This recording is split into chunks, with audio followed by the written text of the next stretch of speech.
Hey, what's happening, everybody? I'm Larry Roberts, and this is another episode of the Readily Random Podcast.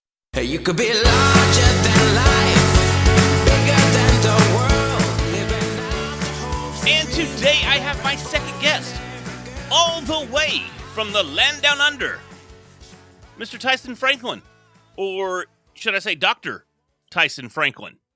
Do we still use doctor? Doctor? Oh, no, I only use that if I'm actually booking a table at a restaurant. Oh, because that gets you priority, right? A booking at a motel or a flight, but yeah, I won't say what my brother calls me. Yeah. But it's quite funny. I can tell you I would use it all the time. I'd be Dr. Roberts everywhere. Well, that's what people keep telling. I rarely use it. It's only, I just rarely use it. But I've got a lot of friends that go, if I was allowed to use the title doctor, I would be using it all the time. Yeah, I just want a title. That's why my podcast is Dr. T. It is. It's no secret with Dr. T. That is the name of the podcast, right? That's how it ended up on there. Oh, the doctor thing. Yeah. So that makes plenty of sense. But again, I just want a title. You know, I don't have to be a doctor. I don't want podcaster and best-selling author. But aside from those titles, Esquire would be nice. Doctor would be nice. Even just you can just go with Lord. Lord would be great. You can just start calling yourself Lord Larry. Lord Larry. You know, and it's funny because I believe, Larry obviously is, the way I even said it right then, I hate the name Larry. It's so nasal. Larry. And he's one of the Three Stooges. Exactly. Not the cool one either. But I believe it's a short for Lawrence, right? And if you look back at at Lawrence and how it's defined, I believe it translates to crown of laurel leaves. So kind of like what Caesar would wear, the laurel leaf crown. So I think Lord's fitting. Nobody has to call me Caesar, but I mean I'll take Lord. Yeah. Lord with Larry, I think goes. Oh, Lord Larry sounds better than Lord Larry. Lord Larry. I suppose, like when they had Lawrence of Arabia, they didn't call him Larry of Arabia. It doesn't have the same ring to it. Larry? No, it did not. Larry, here comes Larry. Larry of Arabia. And everyone goes, I can't take him serious. We used to have this teacher, and I still remember Mrs. Bird from second grade, and she was from the Northeast, and I was in California at the time, and she'd say, Larry, are you here, Larry? And it was just the worst thing I'd ever experienced in my life, you know, for only second grade, other than breaking my arm. But aside from that, look, we don't need a history lesson in my life or the definition of Larry. We want to talk about you. So tell us about you and what you do. And, it's no secret. So let us in on it. What I did in the past or what I've done. Where do you want me to start? I don't want you to incriminate yourself. I don't want you to say anything that could be used against you in a court of law. No, well, I think the statute of limitations passed on most of the things that I've done. Right. It could have been taken as questionable. But, no, I've always wanted to be an entrepreneur. Or like I had never even heard the word entrepreneur until about 10 years ago. Right. I think it's I do remember I did a talk at a university up here, and maybe it was about 15 years ago, and it said, "Are you an entrepreneur or a wantrepreneur?" And it's like people who just want to be one, and they act like entrepreneurs, and they run around hanging with other entrepreneurs who are doing really successful things, and they're doing jack shit themselves. Right. But gee, they're damn good on social media. And there's a ton of them around, and they just shit me to tears. But it's so back, my earliest idea of a business was I used to have a lot of friends who did shoplifting. You know, they were criminals. Yeah, yeah. And my mum was a security officer. She used to be a person that used to work in shops, and she would catch shoplifters. So, you know, I had all these friends that were shoplifters. My mum was a person that catches shoplifters, and I knew all her friends who all worked in the same industry. So, but then I had all these other friends over here who could not afford stuff. And I went, I think there's a market here. So I got all the friends of mine who were shoplifters and said, this is what they're looking for, and this is how they catch you. So I started training them on how to become better shoplifters. You charged for this, I hope. What's that? I said you charged for this, I hope. Well, this is where it gets better. So, okay. And I said, and I actually have a clientele over here, a group of people that I know are after certain things. whatever you take, I will buy a few for, and I said, like, 30, 40% of the price. And then I was selling it over here at like 80% of the price, giving them a 20% discount. I was making all this money. That is awesome. And I was about 12 at the time. And I'm sitting there going, I cannot believe people have not thought of this before. This is just amazing. And so then it got to the point where I started getting orders from people. Can you get this? And I'm then handing the orders out to these kids going, hey, this is what I've got. Here's a list of what is required. These are the places I think you need to go. This is where the security offers, which shops they're working in this way. Because my mum used to work with them. There was a roster. So I'm coordinating this whole thing. Oh my God. As a 12-year-old. And I was making really good money from this until my mum came into my room one day, opened up my cupboard, and it was just full of stolen goods. Well, she said they were stolen goods. These are all stolen goods. I said, well, no, they're not. I paid for everything that's in there. I said, I got it at a big discount. And then I explained to her my scheme, what I was doing. And she was just going, my God, that is worse than the people who are stealing. You're a fence. And I went, why is this illegal? I said, what's the difference between Dad buying the microwave oven off of Gary next door out of the back of the boot of his car? And Mum went, Brian, this is my dad. We need to have a chat. So then they pulled us in and we had this big conversation. And so that was the end of that. That was the end of that enterprise. So that was my first taste of having that entrepreneurial spirit. Right there, I knew I wanted to work for myself. But then after that, I also knew that I was prepared to do stuff that other people weren't prepared to do. So when school holidays would come on, I would go and get a job in the meatworks, killing cattle or pigs, because it was the highest paying job that you could possibly get as a 13-year-old who put their age up to 16. Because back then you couldn't get a job unless you were, you had to be 15 or older to work in the meatworks. So I was only 13. So I got some fake ID and I put my age up to 16 and got a job in the meatworks. So I got a fake ID that a friend of mine stole for me and I bought it at half price. Man, you were creative for sure. So it sort of just went from there. So I've always just said, I eventually, went to university, studied podiatry, finished, and I knew before I'd even graduated that I was going to work for myself. And then over my 30-year career, I opened, sold, relocated, well over 20 podiatry businesses, and never made a loss on any of them. And then the last one I sold 2 years ago for a good chunk of money, which sort of allowed me to get into more things that I enjoyed doing. I love writing, I love speaking, I love coaching other people in the health industry, especially podiatrists and dentists. I've got a lot of dental people that I do coaching with. So other end of the body, but I'm not here to teach people to be a better dentist or a better physiotherapist or a better landscaper. I'm just there to teach them to be a better business owner. Yeah, like Larry the landscaper. Larry the landscaper from when I was on your podcast. I appreciate the reference there. And I think that's great. You may not know a whole lot about filling cavities, but you definitely know a whole lot about running an office or a practice that is very similar. I would assume, I'm not a podiatrist or a dentist, but I've been to both before, and they seem to have a very similar setup. People come in for a service of a medical sense, and you have to really kind of find ways to secure those clients so they keep coming back. Now, when it comes to feet and teeth, though, I mean, I imagine there's quite a few people that have those. So there may be a constant flow of clients in those arenas. Or how do you go about retaining clients in that industry? And do you train people on that? And okay. It's all part of your system of setting your business up. So a lot of people they're so focused on the front end. We need to do more marketing and get more people coming into the business. And that's great. You need to do that. You need that steady flow of new patients, because there's always going to be the attrition rate of people leaving for one reason. They leave town, they pass away. Certain things are out of your control.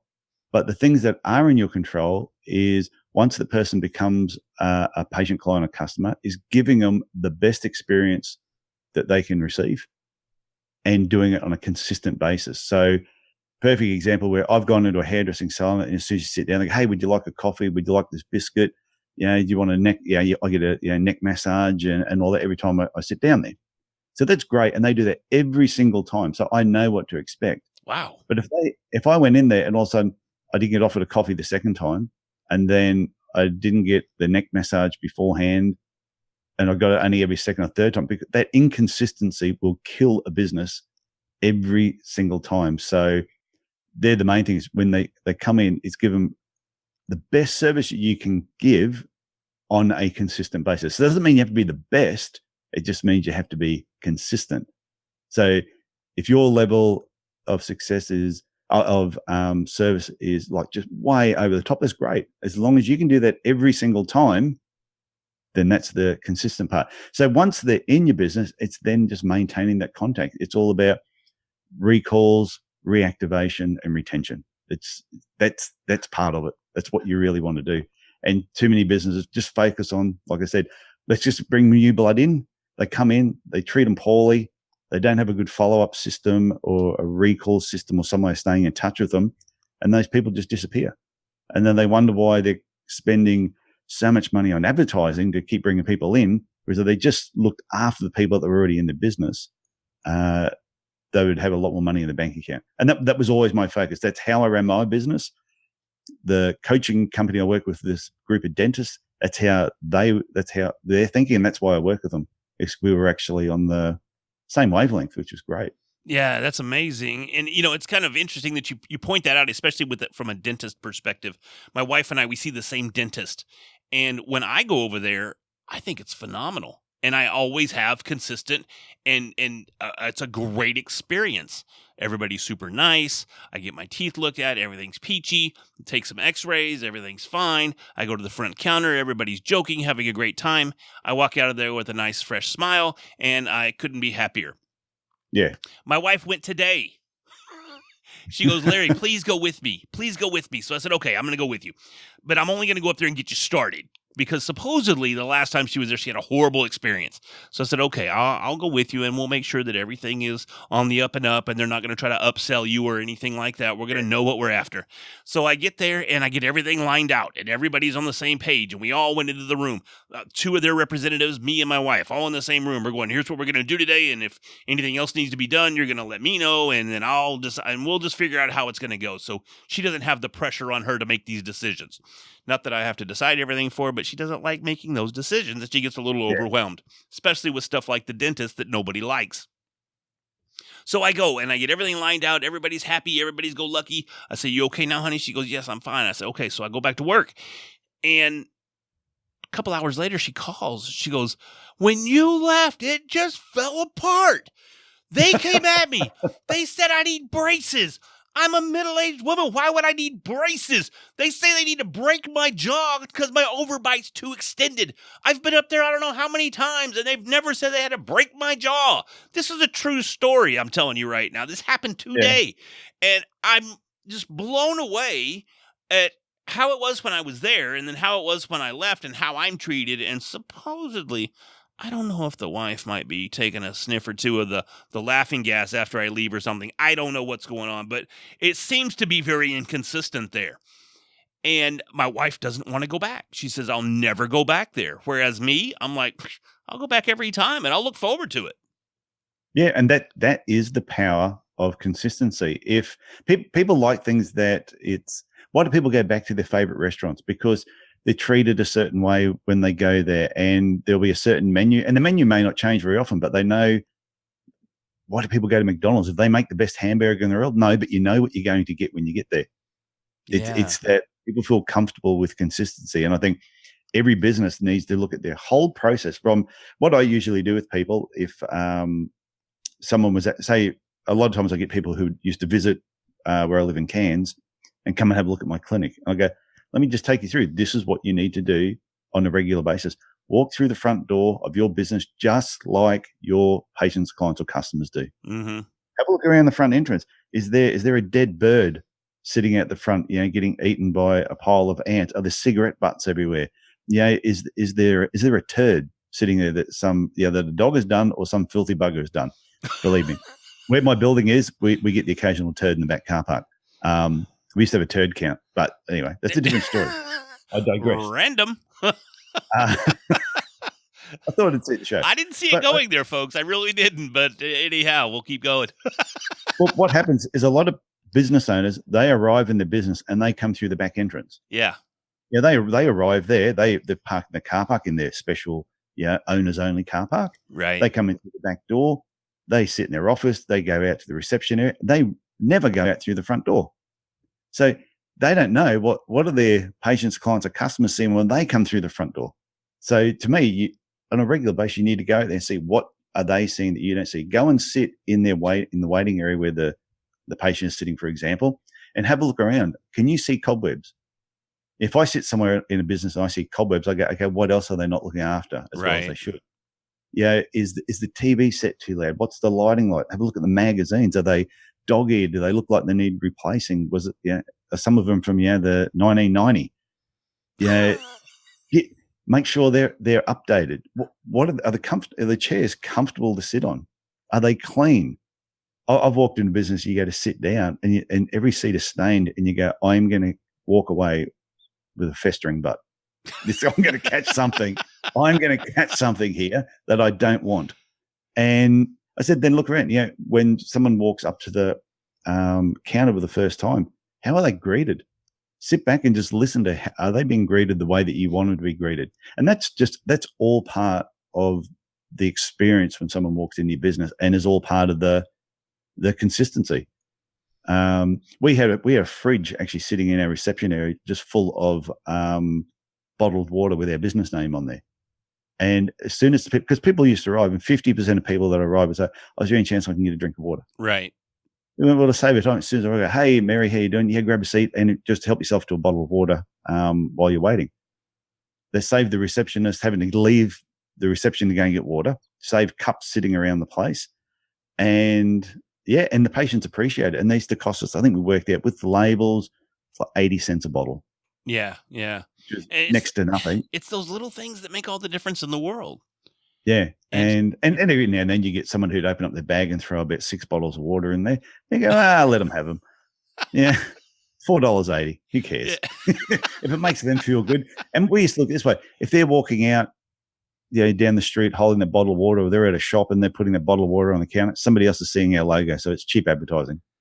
Again, it's the little things that make all the difference in the world. And, I talk a lot about podcasting on my podcast because a lot of the folks that listen to my podcast, they have a podcast as well, or they would like the idea of having a podcast.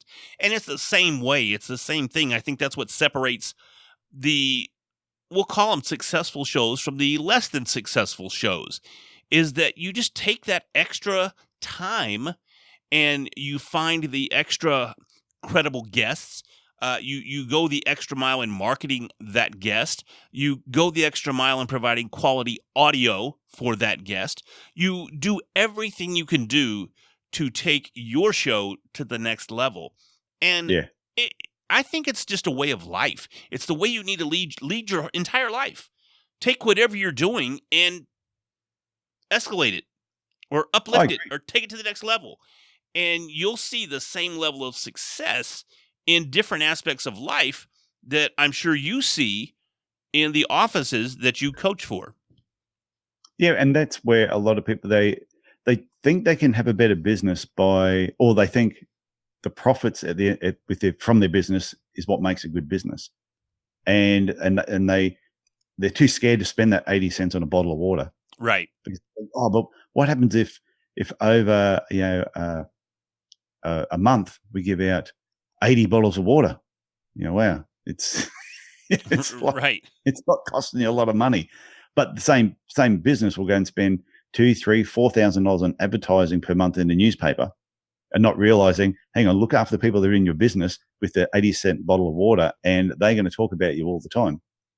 Yeah, and they're not just going to crumple it up and throw it away. The vast majority of people, they're going to experience the investment that you're making in bringing them back as a repeat customer. Yeah, and I think that they're so quick to cut costs and not realize, no, it's just spend that little bit of money doing those little extra things, and people notice it. To me, like when you walk into a place and they might have a water machine in the reception area.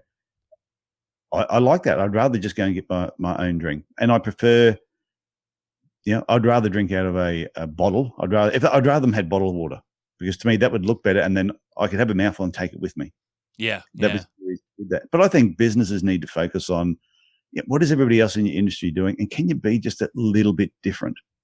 Just something that makes you stand out from everybody else. And two things. I was talking to a dentist yesterday, and I said to him, why is it that every dental website is exactly the same? I said, you've all got the same pictures, big smiling faces. It's all the same people. And I said, but what's funny is, and being an ex-smoker, I said, and you all do the same thing. You bag the crap out of people that smoke. Oh, that smoking's no good for your gums, and it does this, and it stinks, and it discolors your teeth, and by the way, you should come in and see us. So can you imagine someone at the front of a health food shop, and as you're walking past, and going, "Hey, fatso, you put that frigging pie down, you bastard." Oh, by the way, would you want to come here and buy some health products? You walk past and go, "There's no way I'm walking in that business. You've just treated me like dirt." And I said to him, "Could you imagine saying, 'Hey, Mr. Smoker, we know that giving up smoking is really difficult, but while you're possibly thinking about it, and we're not saying you have to, wouldn't it be great if we could help you have that non-smoking smile?'" That is a completely different message. And after I said this, the dentist went, "Wow, I've never thought about that." I said, "Yeah, so stop being like everybody else. Just treat people nicer. But speak in English. Don't use your dental speak in your websites." But I was talking to you before when I had my podiatry clinic, how all our rooms, instead of being consultation room 1, 2, and 3, we had each room was themed by superheroes. Right. And it just became a conversation piece amongst your patients, and kids would walk out of the room going, "Oh, I was in the Green Lantern room today," and it was a bit of fun with the staff. And then the community, people were starting to talk about it, and we'd take a photo every time we bought something new for one of the clinics, like in the Spider-Man room. That's where all these came from. Yeah. This came when I sold the clinic. They weren't really interested in how I themed everything. So I gotta interrupt you because I like how you've hidden the fact that you love superheroes into the fact that you were doing it for your clients, but really we all know you were doing it for you. Well, yeah, that too. But I think what's really important is you need to bring your personality into your business. Doesn't matter if you're a podiatrist or an accountant. If you just try and be like everybody else, then how do they choose between you? So right from your website to everything you're doing, your personality has got to come through. I've got a friend who's a dentist, who's also a podcaster. Yeah. And he loves AC/DC. Akadaka. And so he's got like AC/DC pictures up all around his dental surgery because he wants people to know it won't repel anybody, but will make people talk about it. So I could have superheroes up, and I'm not going to get anyone walking and go, "Oh, I don't like this clinic because they've got superheroes." Yeah. Because everybody has a favorite superhero. I don't care if people say, "Nah," I've had patients who say, "Oh, no, superhero, it's just stupid. It's ridiculous." And I've got everybody has a favorite superhero. Who is yours? And they went, "No."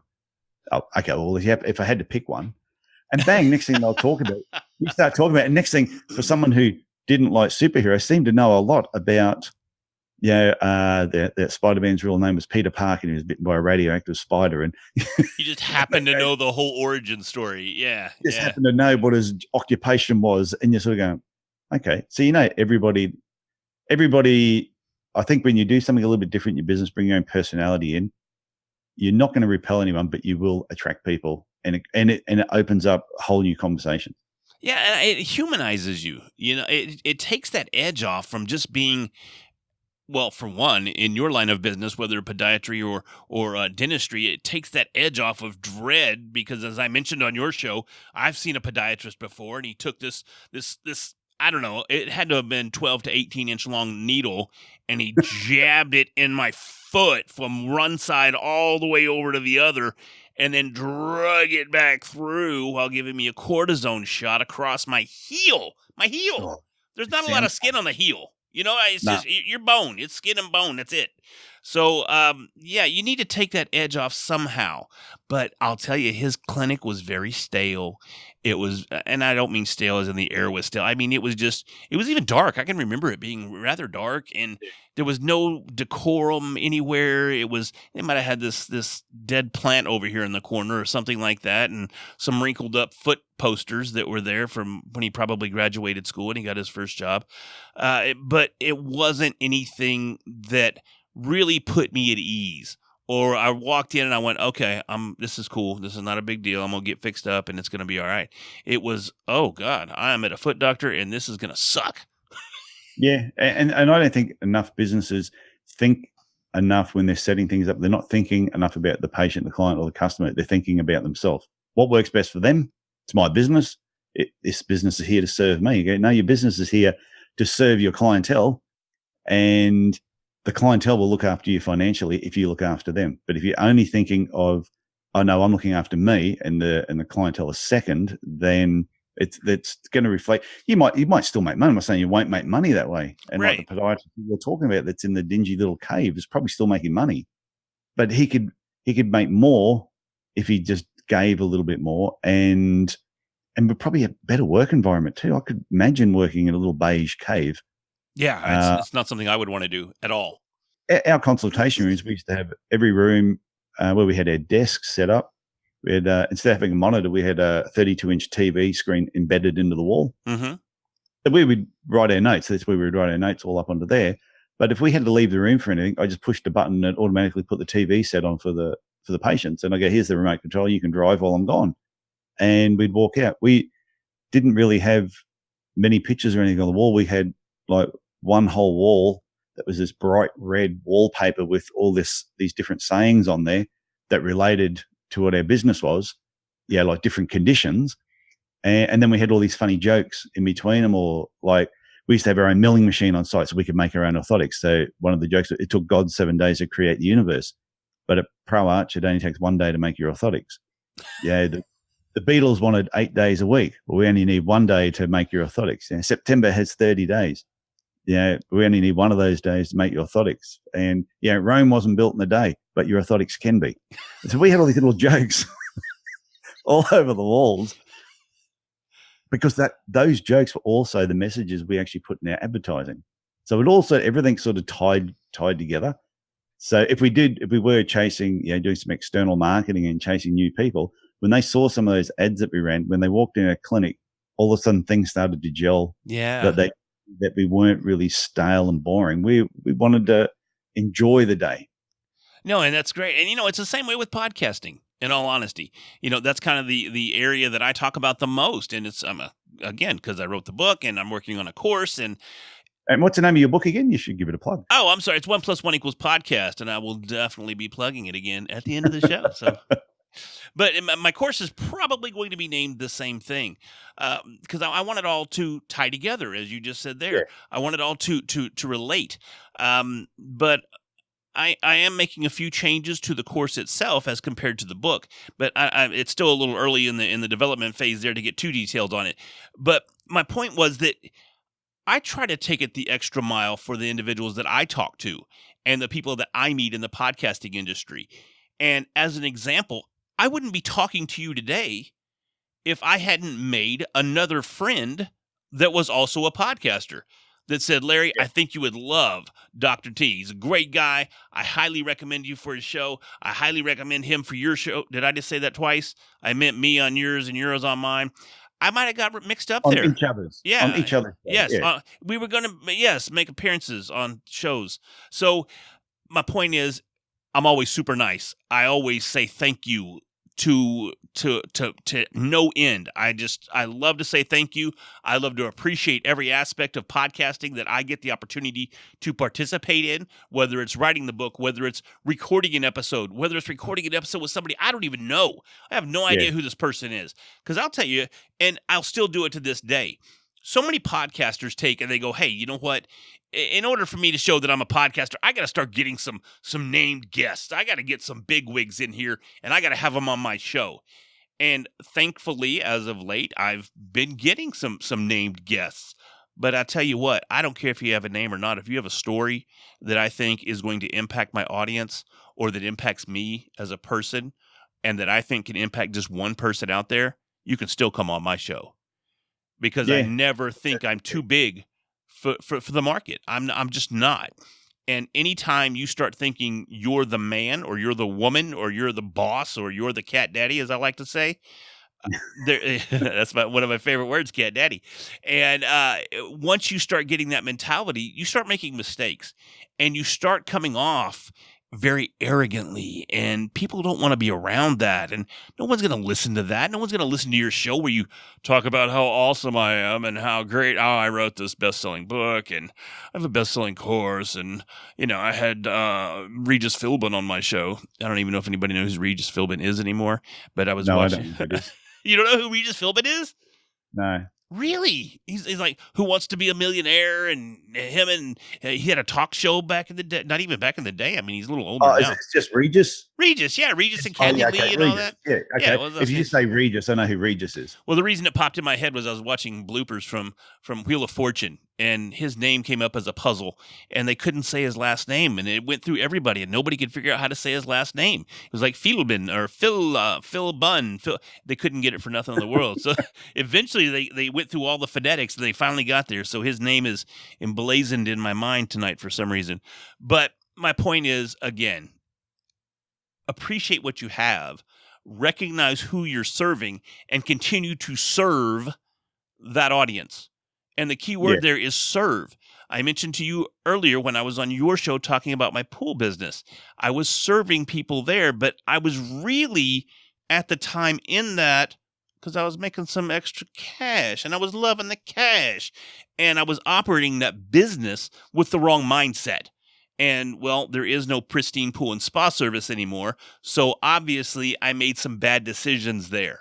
And I didn't plan things accordingly. And I didn't take and look at it from the way that you're looking at things with the clients that you discuss with your coaching clients. You don't look at it from the front as opposed to the back end. You don't put yourself in their shoes.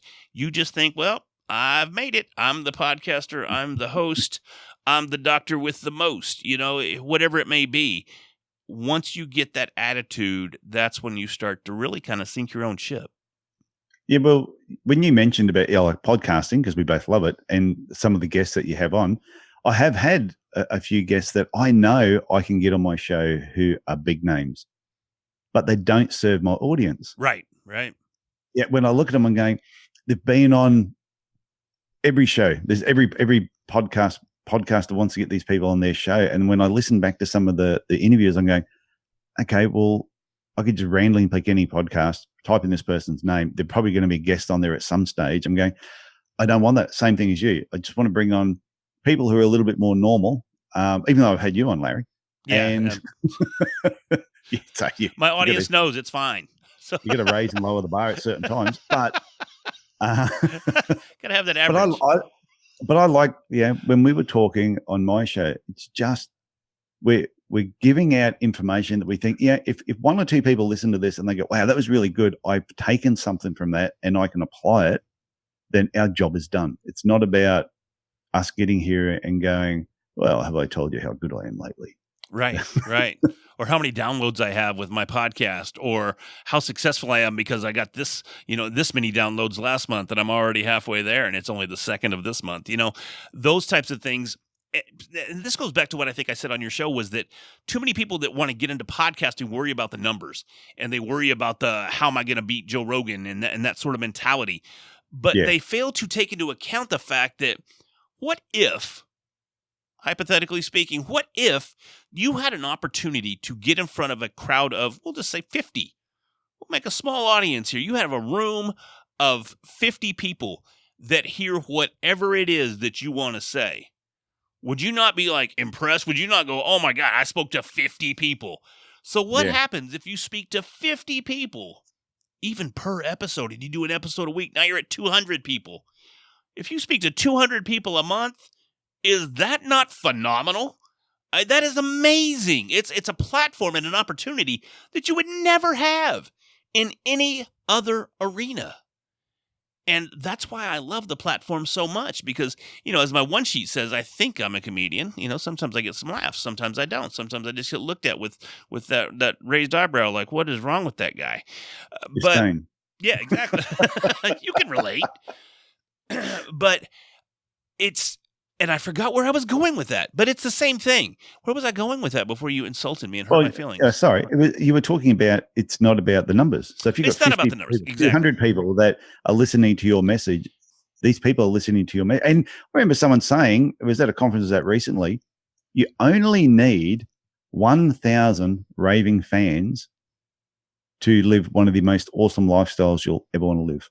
See, that's amazing. So, and you're not going to get 1,000 in your first week, and you're not going to get 1,000 in your first year. Even some of these big guys that are world famous, it probably took them a lot of years before they actually got to that 1,000 raving fans.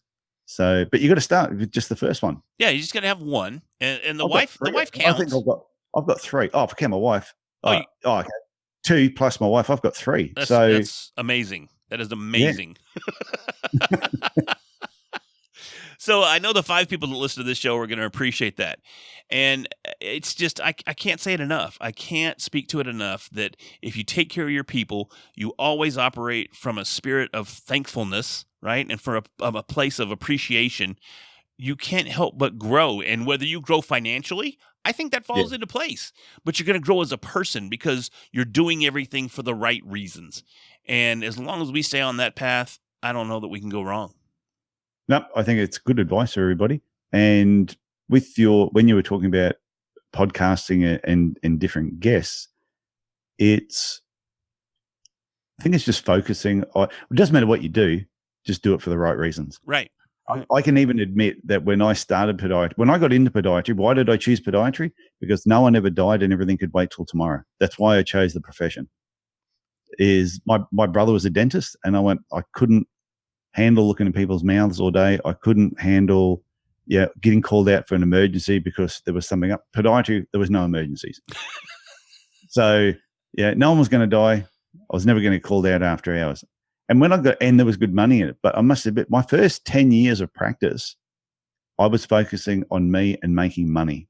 That was my focus. I was selfish. I was greedy. And at the end of 10 years, I was bankrupt. Wow. I was divorced and bankrupt. And I'll tell you a funny story. When I was 12, back in my entrepreneurial days, and my parents said, Tyson, what are you going to do when you grow up? And I said, well, I'm going to be a multimillionaire. And they went, oh, right. So if your parent, your father and I aren't, what makes you think you can? I said, because I'm smarter than you guys. They went, oh, okay. So my mum made me write down, as a child, dear mum, dad, this is Tyson. By the time I'm 30, I'm going to be a millionaire and retired. And I gave it to my parents. They made me write it down. Anyway, I totally forgot about this thing. My 30th birthday, I was divorced and bankrupt. made a few bad business decisions. Not podiatry related. These are investments outside of podiatry, but it crippled me financially. Anyway, I'm feeling really depressed. Dad had passed away by now.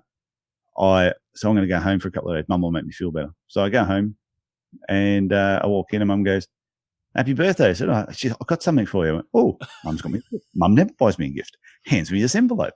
I go, what the hell's this? She goes, I've been hanging on to this for 18 years. Oh, what is it?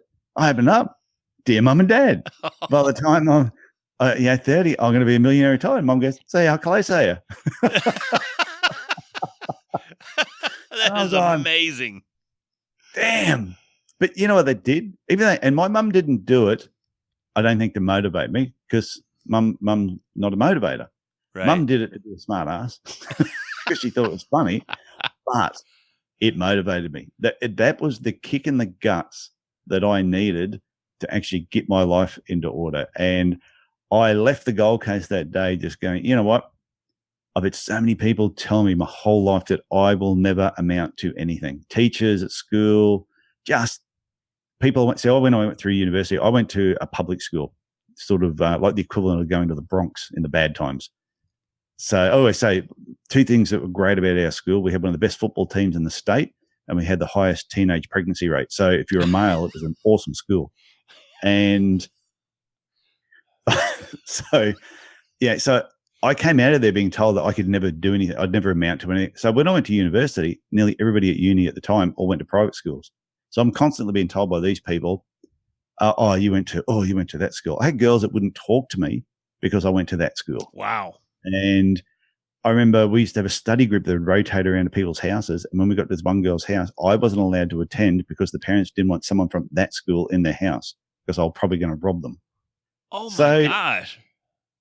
So my whole life, I was told I was never going to amount to anything. And then I got to 30 and I proved it. It was a self-fulfilling prophecy that I was never going to amount to anything. But then when I read that letter that I wrote as a 12-year-old, and all of a sudden I went, when I was 12, I didn't think this way. When I was 12, I thought I could take on the world and I was going to be the most amazing person going around. So that was the little kick in the guts that I needed. By the time I was 37, I think, I was pretty much financially free. I set another business up, kicked ass, focused on the patients, got remarried, bought a house, paid it off, owned my cars, had money in the bank, and life totally turned around. Please never tell told me my you've mum. got that letter framed somewhere. No, I threw it away. I was angry at the time, and Mum Yeah, gave it. I makes screwed sense. it up and threw it away. Yeah. But I wish I had kept that letter. No, because that really just changed. It changed the way that I saw things. It was the kick in the guts that I sort of needed. Sure. But it was at the time, it's one of those things. You make mistakes, and you got to learn from them, and not keep making the same mistake. That's what I learned. That's the kicker, is not making that same mistake. Because I often say that I think I'm the guy that's made the absolute most mistakes that anybody can possibly make, and just still be alive. Well, we were talking before. I think you have made a few more than me, but Thanks. I'm not even going to try that. Take the trophy off. No, you. it's fine. It's fine. So on that note, we're going to wrap this thing up. So thank you very much, Dr. T, for coming on the show. It has been 100% my pleasure. I loved every minute of it. I'm glad we got to do it. I know we had to postpone it originally, but we got together. We had 2 great shows back to back. I was on yours, you're on mine, and I can't wait to release them both. It's going to be awesome. This was fantastic, and thank you for having me on Low Show. Like I said before, I think you're cooler than Joe Rogan. I don't debate that. No, I do. Yes, I do. Thanks again. Hold on just a minute. Okay. I'll be right back with you. Hey, everybody, thanks again for listening to another awesome episode of the Readily Random Podcast. And remember, here comes that plug. If you want to start your own podcast, do it the easy way by picking up a copy of my book, 1 + 1 = Podcast, where I simplify the equation of podcasting success. And until then, we will talk again very, very soon. Y'all take care. Thank you for listening. Bye. You could be alive.